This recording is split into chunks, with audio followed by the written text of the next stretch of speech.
Áhættusóskjól húsaskjól fasteignasölu. Greiningardeild Húsaskjóls búin að fara aðeins yfir markaðinn og ég ætla að tipla á því helsta.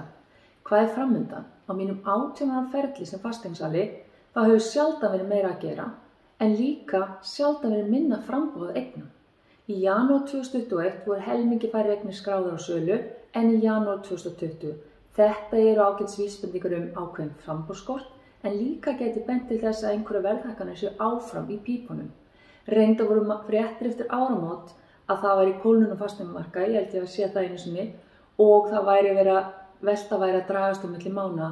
Þetta eru bara alltaf fréttir í janúarmánuði vegna þess að kemur kannski óvart en í desembermánuði eru fæstir vinnudagar ár hvert og þess vegna hefur sýslumaðurinn á höfuðborgarsvæðinu og alls staðar á landinu færri dagatal þinglýsa heldur til þess í nóvember og janúar. Við höldum að þetta séu bara árlanga fréttir og þetta sé ekki vísbending hvað sé framundan á markaði. Ef desember 2020 til dæmis skoðaður og borinn saman við síðustu desembermánuði allt aftur til 2006, þá 64% meiri velta í desember síðastliðnum en hina desembermánuðina undan.